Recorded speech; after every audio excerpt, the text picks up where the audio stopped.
Assalamualaikum warahmatullahi wabarakatuh. Selamat siang. Shalom, Om Swastiastu, Namo Buddhaya, salam kebajikan. Mohon izin, saya Nata Mulia Hamami dari Bapas kelas 1 Palembang, peserta Latsar CPNS gelombang 1, kelompok 1, angkatan 2, ingin menjelaskan mengenai learning journal agenda 1 hari kedua, mengenai isu pada instansi pemasyarakatan.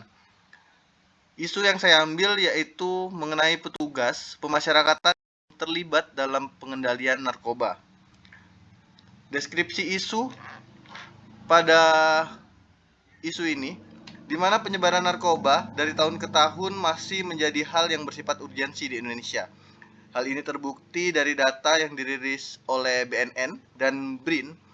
Angka prevalensi penyalahgunaan narkotika di Indonesia pada tahun 2023 mencapai 3,3 juta penduduk Indonesia. Angka ini besar karena 1,73% warga Indonesia menjadi pelaku penyalahgunaan narkotika. Penyalahgunaan narkotika ini menyebar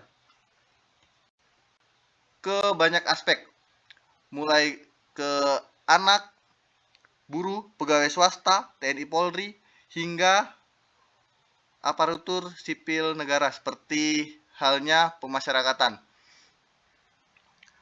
di mana ada beberapa oknum petugas lapas terlibat kasus peredaran narkoba.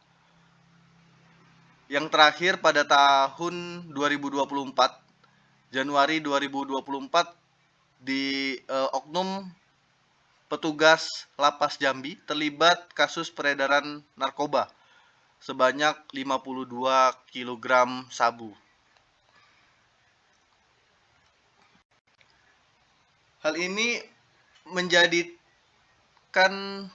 suatu tanda tanya penyebab isu ini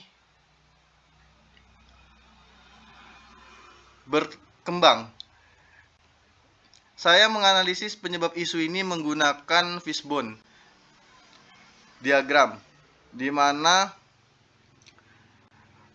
fishbone ini suatu alat untuk mengidentifikasi, mengeksplorasi, dan menggambarkan secara detail semua penyebab yang berhubungan dengan isu.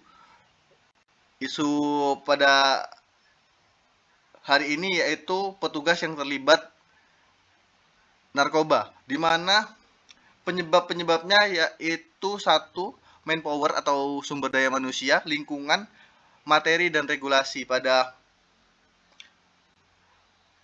manpower, sumber daya manusia tidak menghiraukan bahaya narkoba dan menyepelekan kode etik pegawai. Kemudian pada lingkungan, budaya kerja yang mempengaruhi petugas pemasyarakatan untuk melakukan penyalahgunaan narkoba, seperti narapidana risiko tinggi yang berada di lapas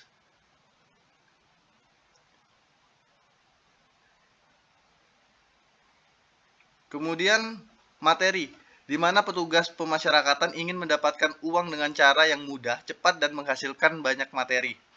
Kemudian pada regulasi, sanksi mutasi yang belum efektif ketika petugas terbukti sebagai pecandu narkoba. Kemudian terdapat rekomendasi penyelesaian isu yang saya angkat, yaitu pertama, memberikan pemahaman kepada petugas akan bahayanya narkoba. Kemudian yang kedua, memperberat sanksi yang diberikan kepada petugas yang terlibat, seperti pemberhentian sebagai aparatur sipil negara. Kemudian yang ketiga, memutus rantai budaya kerja yang buruk, di mana ketika budaya narkotika ini terus berkembang, budaya ini akan terus berjalan sehingga akan menyebar ke petugas pemasyarakatan yang lain. Kemudian melakukan pengecekan berkala kepada petugas Yang kelima, memindahkan narapidana risiko tinggi ke lembaga pemasyarakatan high risk di Nusa Kambangan agar tidak mempengaruhi petugas pemasyarakatan. Kemudian yang terakhir, menaikkan intensif petugas pemasyarakatan. Analisis isu. Berdasarkan analisis fishbone diagram di atas, diketahui bahwa akar penyebab dari petugas pemasyarakatan yang terlibat dalam penyalahgunaan narkoba, yaitu petugas yang ingin mendapatkan uang dengan cara mudah, cepat, dan menghasilkan banyak materi yang dapat membuat petugas gelap mata atau tidak peduli akan risiko yang akan didapatnya apabila petugas ditangkap atau digerebek oleh pihak berwajib. Kemudian, pengaruh lingkungan juga menjadi penyebab dari petugas pemasyarakatan yang terlibat dalam penyalahgunaan narkoba, di mana narapidana risiko tinggi juga dapat mempengaruhi petugas untuk ikut gabung bersama mereka menyeludupkan, menyebarkan narkoba dengan hadiah pemberian sejumlah uang yang banyak. Mungkin demikian